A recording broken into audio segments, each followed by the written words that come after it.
ప్రార్థనకు చాలా శక్తి ఉంది. ఒక మాటలో చెప్పాలంటే ఈ ప్రపంచంలో అత్యంత శక్తివంతమైనది ఏంటంటే ప్రార్థన. ఎందుకంటే ప్రార్థన చేసేవారిని బట్టి కాదు, మనం శక్తివంతులు అని కాదు, కానీ ఎవరికి చేస్తున్నామో ఆ దేవుడు శక్తివంతుడు కాబట్టి ప్రేయర్ ఇస్ సో పవర్ఫుల్. ప్రార్థన చాలా చాలా శక్తివంతమైనది. అయితే ప్రార్థనను గూర్చి అనేకమైన వాక్య భాగాలు పాత నిబంధనలో క్రొత్త నిబంధనలో ఉన్నాయి. చాలామంది ఇలా ప్రార్థన చేశారు, దేవుడు ఇలా జవాబిచ్చాడు. మోషే ప్రార్థన చేశాడు, మన్నాను దేవుడు కురిపించాడు, ఎర్ర సముద్రాన్ని పాయలు చేశాడు, బండ నుండి నీటిని పంపించాడు. దానియేలు ప్రార్థన చేశాడు, దేవుడు ప్రార్థన విన్నాడు. యోసేపు చేసిన ప్రార్థన దేవుడు అంగీకరించాడు. హన్నా చేసిన ప్రార్థన దేవుడు విన్నాడు. అలాగే హిజ్కియా చేసిన ప్రార్థన దేవుడు విన్నాడని చాలామంది, ఇంకా చెప్పుకుంటా పోతే చాలా పెద్ద లిస్ట్ వస్తుంది. యోబు చేసిన ప్రార్థన, లేకపోతే యోబు దేవునితో మాట్లాడిన సంభాషణ చూస్తాం. అబ్రహాము దేవుని సన్నిధిలో చేసిన ప్రార్థన, అబ్రహాము దేవునితో చేసిన సంభాషణ చూస్తాం. సో భక్తులు చేసిన ప్రార్థనలు చాలా మనం చూస్తాం బైబిల్ గ్రంథంలో. కానీ బైబిల్ గ్రంథంలో దేవుడు కొన్నిసార్లు మన ప్రార్థన వినడు అనే మాట ఉందండి. ఇది కొంచెం కష్టంగా ఉంటుంది, ఇది మనకి ఇష్టంగా అనిపించదు. ప్రేమ కలిగిన దేవుడు, తన ప్రజలు తనతో మాట్లాడితే బాగుండు అని ఆశపడుతున్న దేవుడు ప్రార్థన వినను అని ఎక్కడైనా చెప్పాడంటే చెప్పాడండి. చూడండి, యెషయా గ్రంథము 1వ అధ్యాయంలో 15వ వచనం మనం చదువుకున్నట్లయితే చాలా స్పష్టంగా దేవుడు మీరు ప్రార్థన చేసినా నేను వినను అనే మాట సెలవిచ్చారు. యెషయా గ్రంథము 1వ అధ్యాయము 15వ వచనం అందరం కలిసి చదువుకుందాం. మీరు మీ చేతులు చాపునప్పుడు మిమ్మును చూడక నా కన్నులు కప్పుకొందును, వారు బహుగా ప్రార్థన చేసినను నేను వినను. మీ చేతులు రక్తముతో నిండి ఉన్నవి. ఇది చాలా కఠినంగా ఉంది. దేవుడు ప్రేమస్వరూపి, గాడ్ ఇస్ లవ్. ప్రేమస్వరూపి అయిన దేవుడు ఆయన దగ్గరకు వెళ్ళి మొరపెట్టుకుంటుంటే మిమ్మల్ని చూడను, మీ మాట వినను, మీరు పెడుతున్న మొర వినను, మీ ప్రార్థన వినను అని దేవుడు చెప్తున్నాడంటే దేవుడు అబద్ధమాడడానికి నరమాత్రుడు కాడు. If God has said something, there is definitely a deeper meaning. దేవుడు ఒక మాట చెప్పాడంటే అందులో చాలా అంతరార్థం ఉంటుంది. దేవుని మాటలన్నీ ఖచ్చితమైన మాటలే. దేవుని మాటలు ఒక మాటలో చెప్పాలంటే బండ మీద రాతలు లాంటివి. ఒక స్టోన్ మీద ఏదైనా చెక్కితే ఎలా వర్షం వచ్చినా, తుఫాన్ వచ్చినా, వరదలు వచ్చిన బండ మీద చెక్కబడిన వ్రాతలు అలా ఉండిపోతాయో, దేవుని మాటలు అంతకంటే స్థిరమైనవి, అంతకంటే ష్యూర్గా, అంతకంటే స్థిరంగా నిలిచేవి. దేవుడు ఇక్కడ చెప్తున్న మాట, మీ చేతులు చాపునప్పుడు మిమ్మును చూడక నా కన్నులు కప్పుకొందును. 127వ కీర్తనలో దేవుడిచ్చిన 121వ కీర్తన క్షమించండి 3వ వచనంలో దేవుడిచ్చిన ఒక చక్కని వాగ్దానం. చాలాసార్లు మనం ఈ వచనాన్ని కోట్ చేస్తూనే ఉంటాం మన జీవితంలో. 121వ కీర్తన 3వ వచనం చూడండి. ఆయన నీ పాదము తొట్టిల్లనీయడు, నిన్ను కాపాడువాడు కునుకడు, ఇశ్రాయేలును కాపాడువాడు కునుకడు, నిద్రపోడు. ఇక్కడేమో దేవుడు చెప్తున్నాడు, కంటికి కునుకు కూడా లేకుండా, కన్ను ఆర్పకుండా నిన్ను కాపాడుతాను అని వాగ్దానం చేశాడు దేవుడు. మరి ఇదే దేవుడు మీరు చేతులు నా వైపు ఎత్తి ప్రార్థన చేసినా, నాతో మాట్లాడినా, మీరు నా దగ్గరకు వచ్చినా నా కళ్ళతో మిమ్మల్ని చూడను, నేను నా ముఖాన్ని, నా కన్నులను కప్పుకుంటాను అని దేవుడు ఎందుకు చెప్పారు? ఇంకొక మాట, మీరు బహుగా ప్రార్థన చేసినను నేను వినను. యెషయా గ్రంథం 1వ అధ్యాయం 15వ వచనం. దేవుడు నాకు మొరపెట్టు, నేను మీకు ఉత్తరం ఇస్తాను అని వాగ్దానం చేశాడు.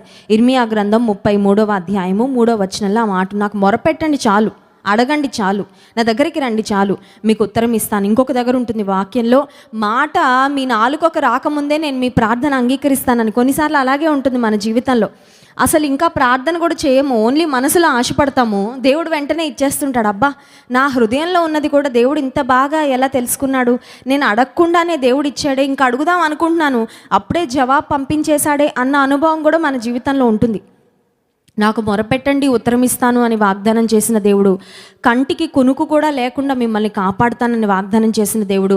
1 తిమోతి పత్రికలో దేవుని వాక్యంలో ఇంకొక మాట వ్రాయబడింది చూడండి. 1 తిమోతి పత్రిక 2వ అధ్యాయము 8వ వచనంలో పురుషులు ఎలా ప్రార్థన చేయాలో అక్కడ వ్రాయబడింది. చాలాసార్లు అనుకుంటాం ప్రార్థన చేయడం స్త్రీల పని, స్త్రీల బాధ్యత. అందుకే కొన్నిసార్లు కుటుంబ యజమానులు అనుకుంటారు బయటకు వెళ్ళి సంపాదించడం నా బాధ్యత, ప్రార్థన చేయడం, ఇల్లు చక్కబెట్టడం అంతా నీ బాధ్యత అని స్త్రీల మీదకి ఆ బాధ్యత తోసేస్తూ ఉంటారు.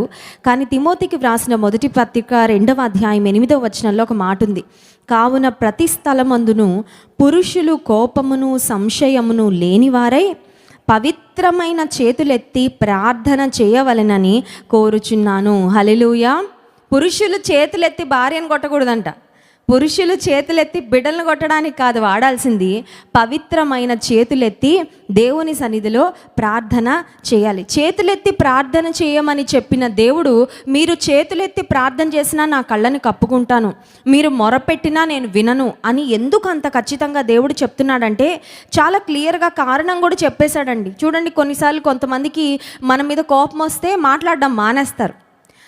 నేను అనుకుంటాను, తిట్టడం వలన వచ్చే బాధ కంటే మౌన పోరాటం వల్ల వచ్చే బాధ చాలా ఎక్కువగా ఉంటుంది. కొంతమందికి అలవాటు ఉంటుంది, వాళ్ళకి ఇష్టం లేని పని ఎవరైనా చేశారంటే మాట్లాడడం మానేస్తారు. ఆ సైలెంట్ ట్రీట్మెంట్ కొన్నిసార్లు రోజులు, కొన్నిసార్లు వారాలకు కూడా వెళ్ళిపోతూ ఉంటుంది. మాట్లాడరు, ఇంకా ఏం మాట్లాడినా ఒక స్తబ్దుగా, ఒక స్టాచ్యూలా బిహేవ్ చేస్తూ ఉంటారు. మనిషి వచ్చి పలకరిస్తున్నా ఎవరు లేనట్టే, అసలు అటువైపు చూడరు, అటువైపు వినరు. చాలా కష్టంగా ఉంటుంది. అయితే పోనీ కారణం చెప్పండి, మీకు ఎందుకు కోపంగా ఉందా అంటే చెప్పరు కదండి. కొన్నిసార్లు కొంతమంది స్నేహితులు సడన్గా మౌనం అయిపోతారు. పోనీ నాకు ఈ విషయంలో బాధ కలిగింది, అందుకే నేను మౌనంగా ఉన్నానని చెప్తే పోనీ యువతల వ్యక్తి సవరించుకోవడానికి ఒక అవకాశం ఉంటుంది. మన దేవుడు అలా ఒట్టిగా మౌనం అయిపోయే దేవుడు కాదండి. ఎందుకంటే మనతో ఆయన ఒక సాన్నిహిత్యాన్ని, ఒక సంబంధాన్ని దేవుడు కోరుకుంటున్నాడు. కాబట్టి మీరు నా వైపు చేతులెత్తి ప్రార్థన చేసినా, మీరు నా దగ్గరకు వచ్చి నా కన్నులెత్తి నేను చూడకుండా కళ్ళు మూసుకుంటాను. ఒకవేళ మీ ప్రార్థన మొరపెట్టినా నేను వినను. ఎందుకంటే దానికి ఒక కారణం ఉంది అని దేవుడు కారణం చెప్తున్నారు. చూడండి, యెషయా గ్రంథం 1వ అధ్యాయంలో 15వ వచనంలో చివరి భాగం, మీ చేతులు రక్తముతో నిండి ఉన్నవి, మిమ్మును కడుగుకొని శుద్ధి చేసుకోండి. ఈ ఒకటే వచనంలో ప్రాబ్లం ఉంది, సొల్యూషన్ కూడా ఉంది. హల్లెలూయా. దేవుడు నీతో ఇది సమస్య అని చెప్పి వదిలిపెట్టాడు. ఇది నీతో సమస్య, ఇది నీతో బాలేదు, ఇంకా నీ బ్రతుకు ఎలా బ్రతుకుతావో బ్రతుకు, నీ చావు ఎలా చేస్తావో చావు అని విడిచిపెట్టే దేవుడు కాదండి.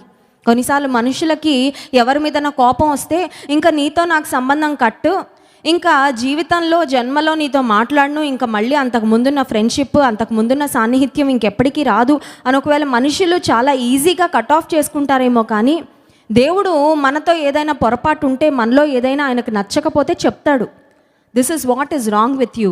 అంత మాత్రమే కాదు, దాన్ని ఎలా సవరించుకోవాలో కూడా దేవుడే చెప్తాడు. ఇక్కడ దేవుడు కారణం చెప్తున్నాడు తన ప్రజలకు. ఏమనంటే, మీ చేతులు రక్తముతో నిండి ఉన్నవి అంటే అర్థం ఏంటి? రక్తంతో నిండి ఉండేది ఎవరి చేతులు? యూజువల్గా మర్డర్ చేసిన వాళ్ళు, హత్య చేసిన వాళ్ళు చేతులు రక్తంతో నిండి ఉంటాయి. ఈ రోజుల్లో మర్డరర్స్ కూడా చాలా తెలివి మీరిపోయి ఉన్నారు. వాళ్ళు మర్డర్ చేసేటప్పుడు గ్లవ్స్ వేసుకుంటున్నారు కదండి, హ్యాండ్ గ్లవ్స్ వేసుకుంటున్నారు.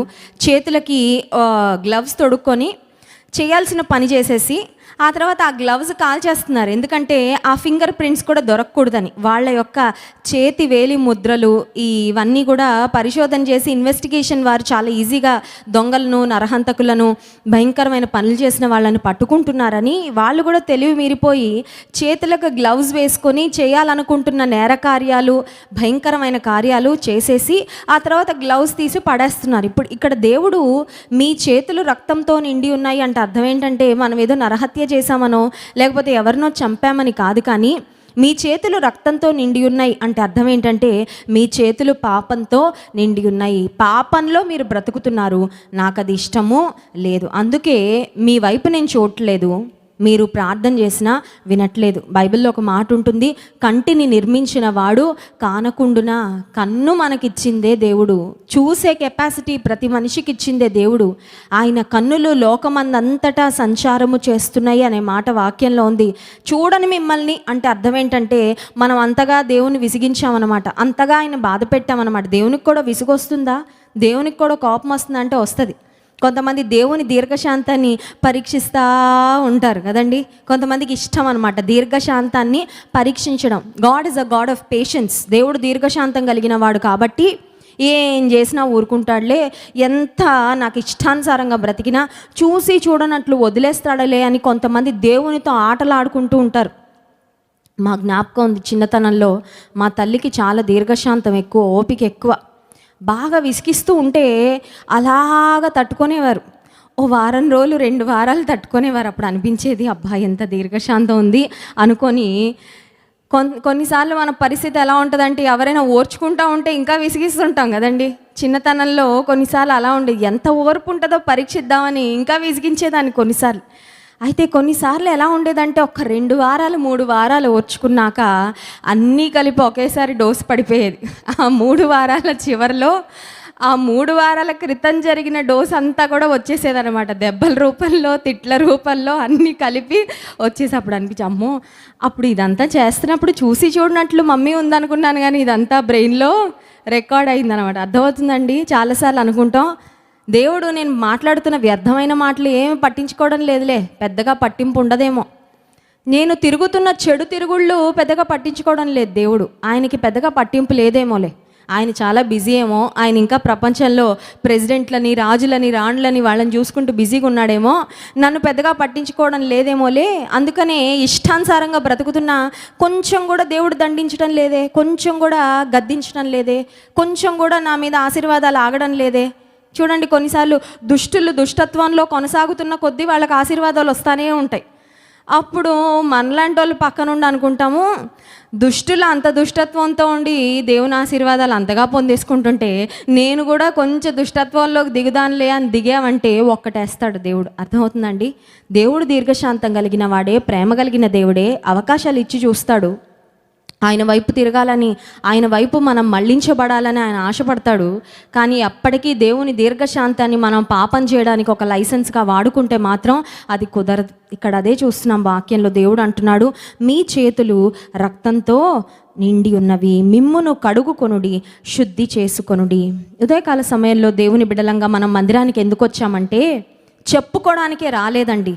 నా కష్టాలు, నా బాధలు, నా భయాలు, నాకున్న అవసరతలు అవన్నీ చెప్పుకోవడానికి నేను రాలేదు, కడుక్కోవడానికి దేవుని సన్నిధికి వచ్చాను. Hallelujah. We have come here to be washed by the word. దేవుని మందిరంలోకి ఎందుకు రావాలంటే విశ్వాసి చాలాసార్లు అనుకుంటాం అడిగేసి పొందేసుకొని వెళ్ళిపోవాలని. అదొక్కటే కాదండి. మందిరం అంటే ఏదో అడిగేసి, ఏదో చెప్పేసుకొని, బాధల నుండి విడుదల పొందుకొని, లేకపోతే కష్టాలు తీరిపోయి అవసరతలన్నిటిని పొందుకొని, ఆశీర్వాదాలన్నీ, స్వస్థతలు పొందుకొని వెళ్ళడానికే కాదు మందిరానికి వస్తుంది. దేవుని సన్నిధికి మనం ఎందుకు వస్తామంటే కడగబడడానికి వస్తాము. హల్లెలూయా. బ్యూటీ పార్లర్కి వెళ్ళిన వాళ్ళు అతికించుకొని వస్తారు కొన్ని కదండి. అక్కడికి వెళ్ళాక లేని పోనివన్నీ రాసుకొని, పూసుకొని, అంటించుకొని వస్తారు. కానీ మందిరానికి మనం ఎందుకు వస్తున్నామంటే కొన్ని వదిలించుకోవడానికి వస్తున్నాం. Hallelujah. We are coming here to be cleansed, to get rid of certain things. లోక సంబంధమైన విషయాలు, పాప సంబంధమైన విషయాలు, దేవునికి ఇష్టం లేనివి ఏమున్నాయో మన జీవితాల్లో వాటిని కడుక్కోవడానికి మనము వస్తున్నాం. 59వ అధ్యాయం యెషయా గ్రంథంలోనే మొదటి 2 వచనాల్లో ఒక మాట వ్రాయబడింది చూడండి. యెషయా గ్రంథము 59వ అధ్యాయము మొదటి 2 వచనాలు. రక్షింపనేరక యుండునట్లు యెహోవా హస్తము గురుచ కాలేదు, విననేరక యుండునట్లు ఆయన చెవులు మందము కాలేదు. మీ దోషములు మీకును మీ దేవునికి అడ్డముగా వచ్చెను, మీ పాపములు ఆయన ముఖమును మీకు మరుగుపరచెను. మీ దోషములు మీకు దేవునికి అడ్డముగా వచ్చెను. కొంతమంది అనుకుంటారంట దేవునికి వినపడాలంటే లౌడ్ స్పీకర్ పెట్టాలేమో అని. కొంతమంది అలా చేస్తుంటారు కదండి. లౌడ్ స్పీకర్ పెట్టి దేవునికి చేసే ప్రార్థన మైక్లో గట్టిగా అరవాలేమో. అరవక్కర్లేదు. He can even hear to your quiet whispers. నువ్వు చిన్నగా ఎవ్వరికి వినపడకుండా నువ్వు మాట్లాడినా వింటాడు.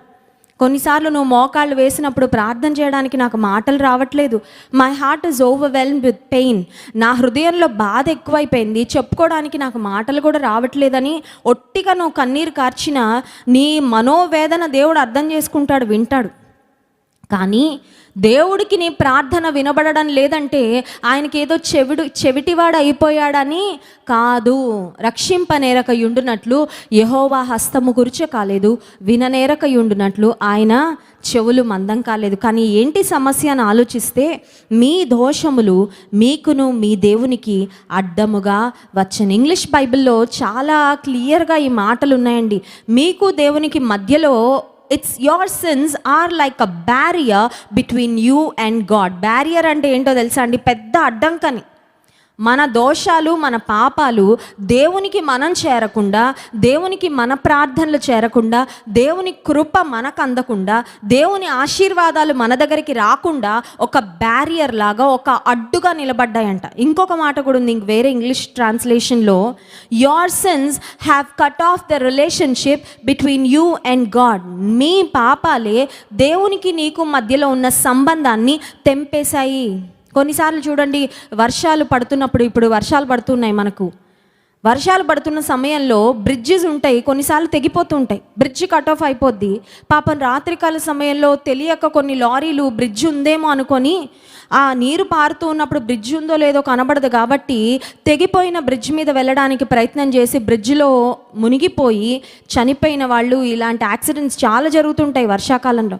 ఎందుకు? కారణం ఏంటంటే బ్రిడ్జ్ కట్ ఆఫ్ అయిపోయింది. ఇటు నుంచి అటు వెళ్ళడానికి మధ్యలో ఉన్న ఆ బ్రిడ్జ్ కట్ ఆఫ్ అయిపోయింది. చాలాసార్లు మన జీవితంలో దేవునికి మనకు మధ్యలో కూడా రిలేషన్షిప్ కట్ ఆఫ్ అయిపోద్ది. అంతా బాగానే ఉందిలే అని పైన చూసుకుంటూ మనం బ్రతికేస్తూ ఉంటాం, కానీ ప్రార్థనలు మాత్రం దేవుని సన్నిధికి చేరవు. ఇంకొక మాట ఉంది, your iniquities have separated you from God. మీ పాపములు, మీ అవిధేయత, మీ అతిక్రమములు దేవునికి మిమ్మల్ని దూరము చేసేసాయి. ఒక మాట చెప్పనివ్వండి, మిమ్మల్ని బాగా ప్రేమించే స్నేహితులు దూరమైనా బాధపడాల్సిన అవసరం లేదు. కొన్నిసార్లు మనం చాలా ప్రేమించిన కుటుంబీకులు దూరం అయినప్పుడు బాధపడతాం, కానీ అన్నిటికన్నా మనం ఎక్కువగా విలువైనదిగా ఎంచవలసిన బంధం ఏంటంటే దేవునితో మనకున్న బంధము. దేవునికి నువ్వు దూరం అయితే అంతకన్నా దౌర్భాగ్యమైన జీవితం ఈ ప్రపంచంలో ఏది ఉండదు. మనుషులు ఏదో ఒక రోజు దూరం అవ్వాల్సిందే. దూరం అవడం అంటే నేనేదో అపార్థాల వల్ల అలా అనట్లేదు. కొన్నిసార్లు కొంతమంది వారి జీవిత ప్రయాణం ముగించుకొని వెళ్ళిపోతారు దేవుని రాజ్యానికి, వాళ్ళ టైం అయిపోయిన తర్వాత. వెళ్ళిపోయినప్పుడు బాధపడుతూ ఉంటాం, వెళ్ళిపోయిన వాళ్ళ కొరకు చాలా ఆవేదన చెందుతూ ఉంటాం. సరే, ఏ బంధమైనా ఈ లోకంలో ఒకరోజు ముగిసిపోవాల్సిందే, కానీ దేవునితో నీకున్న సంబంధం మాత్రం ముగియడానికి వీలు లేదు. దేవునితో నీకున్న సంబంధం ఎలా ఉందో ఎప్పటికప్పుడు చూసుకోవాలి. దేవునితో నా సంబంధం ఎలా ఉంది, దేవునికి నేను సన్నిహితంగా ఉన్నానా లేదా? ఈరోజు నాతో మాట్లాడా దేవుడు, ఈరోజు నేను మాట్లాడానా దేవునితో? మనల్ని ప్రేమించే వారితో మాట్లాడుతున్నప్పుడు మన ముఖంలో తెలియకుండానే ఒక చిరునవ్వు.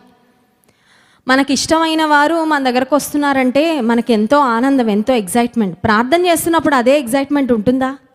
కొంతమంది మోకాళ్ళు వేస్తారు, కానీ ఎప్పుడైపోద్దా ప్రార్థన అన్నట్టు మోకాళ్ళు వేస్తారు.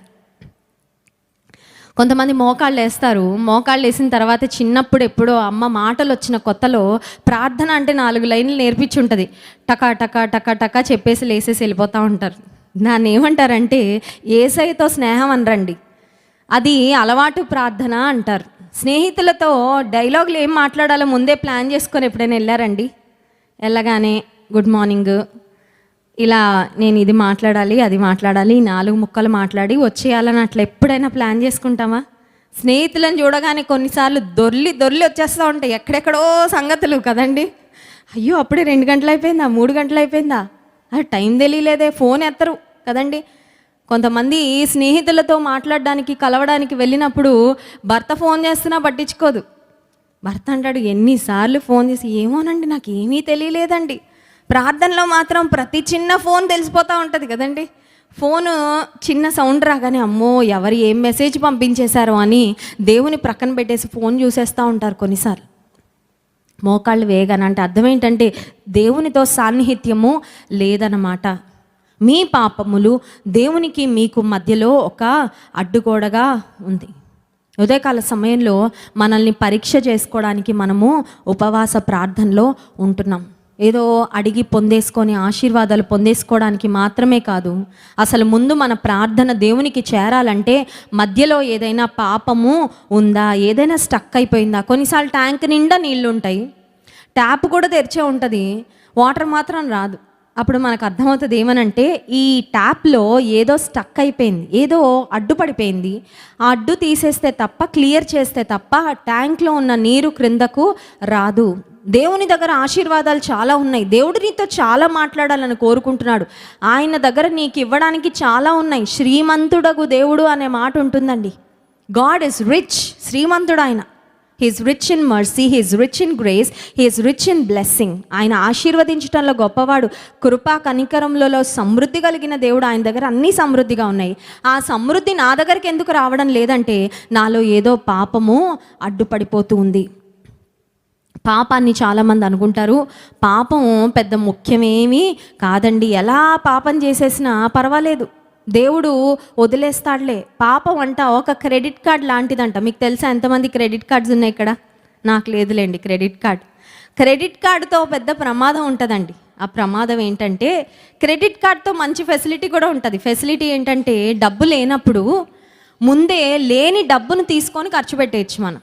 అంటే ఫర్ ఎగ్జాంపుల్, జీతం వచ్చే నెల 1వ తారీఖు వస్తుంది, బట్ నాకు ఇప్పుడు ఒక అవసరత ఉంది, ఒక 10,000 రూపాయల అవసరత ఉంటే క్రెడిట్ కార్డ్ ద్వారా 10,000 నాకు బ్యాంక్ ముందే అప్పిస్తుంది.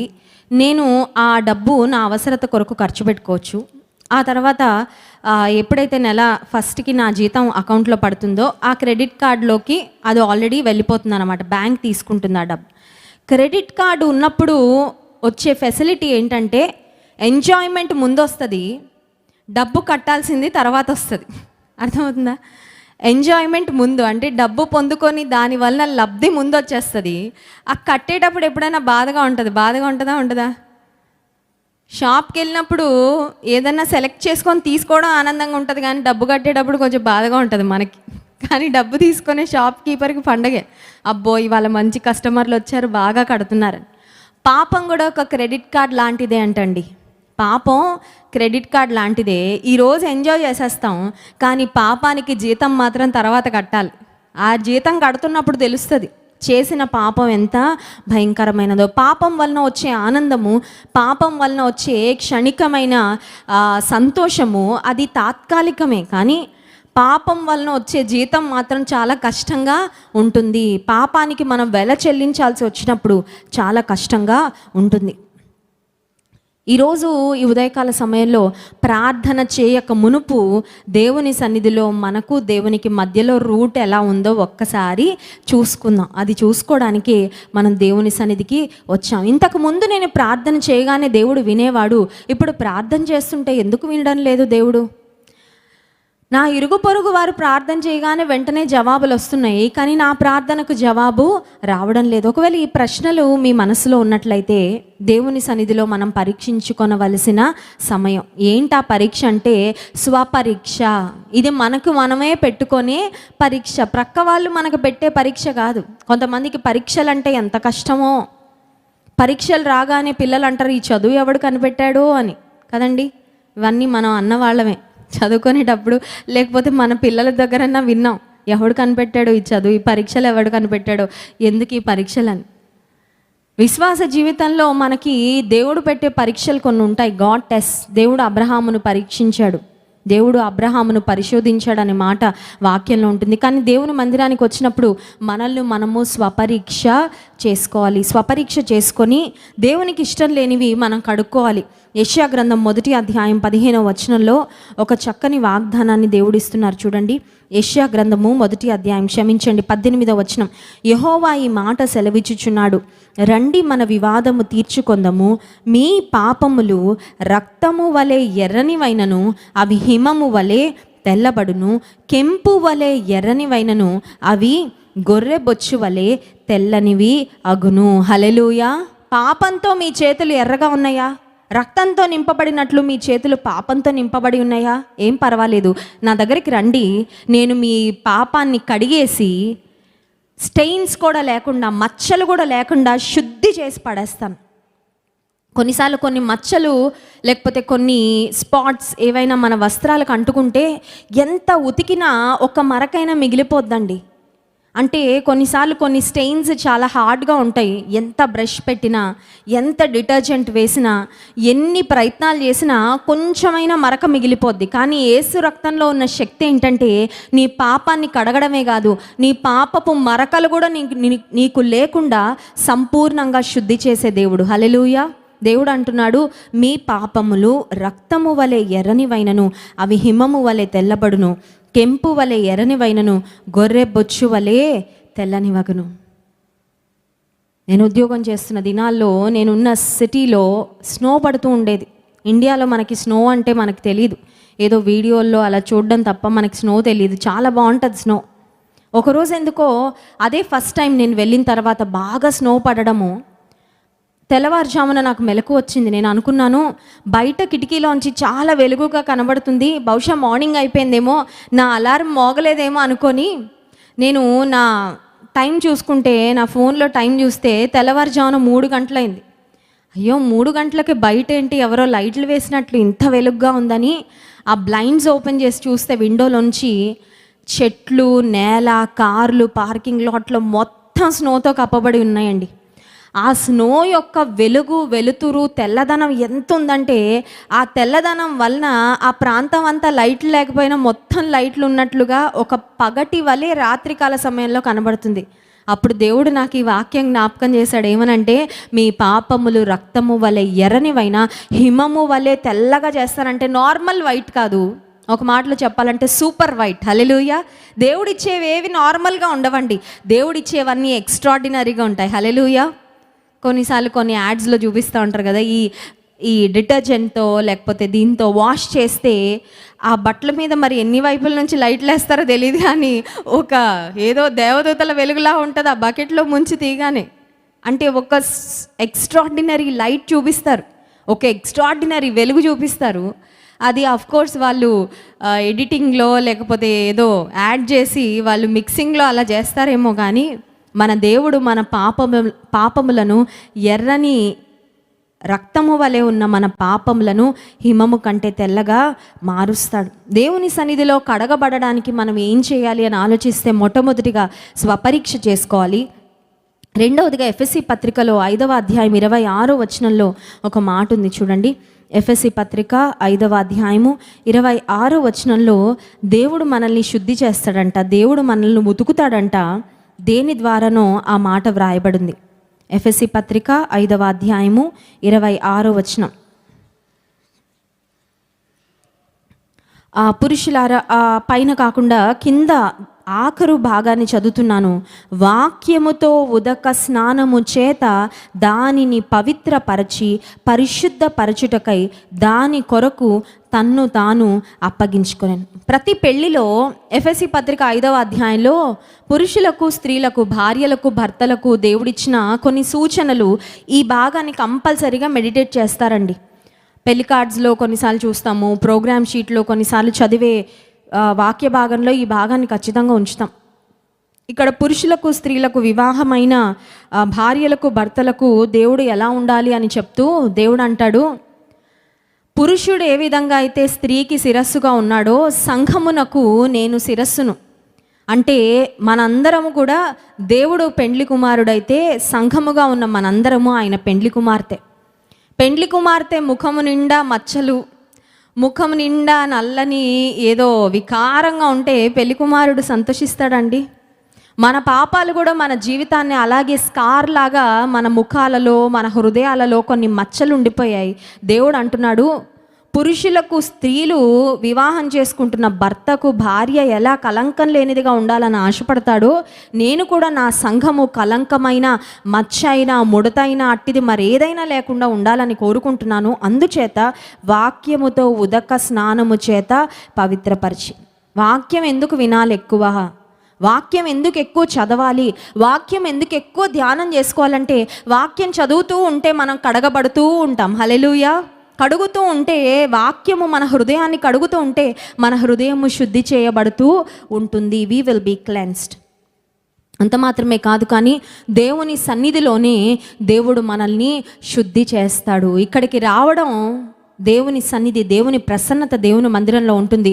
దైవజనుడు దేవుని వాక్యాన్ని అందిస్తూ ఉన్నప్పుడు, దేవుడు తన ఆత్మ ద్వారా మనల్ని దర్శించినప్పుడు దేవుని సన్నిధిలో మన స్థితిని మనం తెలుసుకుంటామండి. దేవుని మందిరంలో ఆయన వెలుగు ఉంటుంది. వెలుగు దగ్గరకు వచ్చిన తర్వాత మనలో ఉన్న లోపాలు కూడా మనకు బాగా కనబడతాయి. మన లోపాలు దేవుని సన్నిధిలో మనం సరి చేసుకున్న తర్వాత సరిచేయబడి వెళ్తాం. ఒకసారంట ఒక ముసలమ్మను మనవడు పిలిచి అడిగాడంట, మందిరంలో ప్రతి మీటింగ్కి వెళ్ళిపోతావమ్మా బైబిల్ పట్టుకొని, ఏం నేర్చేసుకుంటున్నావు అక్కడ? ఎన్ని వాక్యాలు వచ్చేయంటి నీకు? మాకు చెప్పు ప్రసంగం అని అడిగాడంట. అంటే వెటకారంగా అన్నాడు ఆ మాట.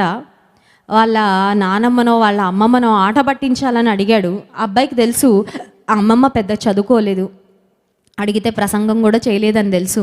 ప్రతి మీటింగ్కి వెళ్ళిపోతావు, ప్రతి ప్రార్థనకి వెళ్ళిపోతావు, బైబిల్ పట్టుకొని అందరికంటే ముందు పరిగెట్టేస్తావు, ఏం నేర్చేసుకుంటున్నావు అంటే మా అమ్మగారు చెప్పిందంట, బాబు నా బ్రెయిన్లో వాక్యాలు వచనాలు ఏమీ లేవయ్యా, ఎందుకంటే నాకు అంత తెలివి జ్ఞానం లేదు, నేను చదువుకోలేదు, అక్షర జ్ఞానం నాకు లేదు. కానీ దేవుని మందిరానికి వెళ్ళిన ప్రతిసారి మాత్రం దేవుడు నన్ను కడిగేస్తూనే ఉన్నాడు, దేవుడు నా హృదయాన్ని తెల్లగా చేశాడని చెప్పిందంట. హల్లెలూయా. దేవుని మందిరానికి వచ్చినప్పుడు మనం పొందుకునేది ఏంటంటే శుద్ధి చేయబడుట, శుద్ధిపరచబడుట. కనుక ఈ ఉదయకాల సమయంలో ఉపవాస ప్రార్థనకు వచ్చిన మనము మన ప్రార్థన అంగీకరించబడాలి అని కోరుకుంటున్నాం. మన ప్రార్థన దేవుడు వినాలని కోరుకుంటున్నాం. ఆయన కన్నులు, ఆయన కనుదృష్టి మన మీద ఉండాలని ఆశపడుతున్నాం. దేవుడు అంటున్నాడు, మీ చేతులు పాపము అనే రక్తముతో నింపబడి ఉన్నాయి కాబట్టి నేను మీ ప్రార్థన వినను, నేను మిమ్మల్ని చూడకుండా నా కళ్ళను మూసుకుంటాను, కానీ మీరు కడుక్కోండి, మీరు శుద్ధి చేసుకోండి, అప్పుడు మీ ప్రార్థన నేను అంగీకరిస్తాను. అడుగుదాం ఆ దేవుని సన్నిధిలో, కళ్ళు మూసుకోండి, దేవుని సన్నిధిలో అడుగుదాం. ప్రభువా నన్ను కడుగయ్యా, Lord cleanse me, Lord cleanse my heart. నేను కడగబడాలని ఆశపడుతున్నా ప్రభువా, నా ఆలోచనలు కడగండి అయ్యా, నా నోటిని కడగండి అయ్యా, నా మాటలు కడగండి అయ్యా, నా ఉద్దేశాలు కడగండి అయ్యా, నా నడతలు కడగండి అయ్యా, నా పడకలు కడగండి అయ్యా. నీకు ఆయాసకరమైన మార్గము నా యందు ఏముందో దాన్ని తొలగించు ప్రభువా. దావీదు భక్తుడు పాపం చేసిన తర్వాత దేవుని సన్నిధిలో అడుగుతున్నాడు, ప్రభువా నాకు శుద్ధ హృదయం దయచే, నన్ను కడుగయ్యా, నా అంతరంగంలో స్థిరమైన మనసును నూతనముగా పుట్టించు. మమ్మల్ని కడగండి అయ్యా, మా అంతరంగాన్ని కడగండి, మా మనస్సును కడగండి, మనస్సాక్షిని కడగండి, మా జీవితాన్ని నిలువెల్లా కడగండి ప్రభువా. సిలువలో నీవు కార్చిన అమూల్యమైన రక్తము మా ప్రతి దోషమును, మా ప్రతి అపరాధమును, మా ప్రతి అతిక్రమమును, మా ప్రతి పాపమును మాకు దూరం చేసేది కనుక ప్రభువా నీ రక్తాన్ని ఆశ్రయిస్తున్నాము. నీ సిలువ రక్తాన్ని మా హృదయాలలో ప్రోక్షింపచేసి, మా మనసులలో ప్రోక్షింపచేసి మమ్మల్ని కడగండి అయ్యా. ఎంత మొరపెట్టినా మా ప్రార్థన నీ సన్నిధికి చేరకపోతే ఏ ప్రయోజనం ఉండదు కదా నాయన. నువ్వు జ్ఞాపకం చేసుకో ప్రభువా. మా జీవితాలను మేము సరి చేసుకుంటున్నాము, మా జీవితాలను నీ వాక్యపు వెలుగులో సవరించుకుంటున్నాము.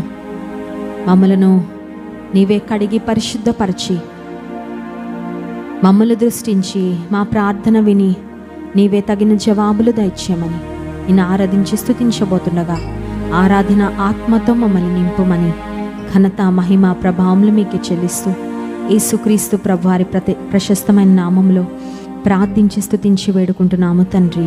ఆమేన్.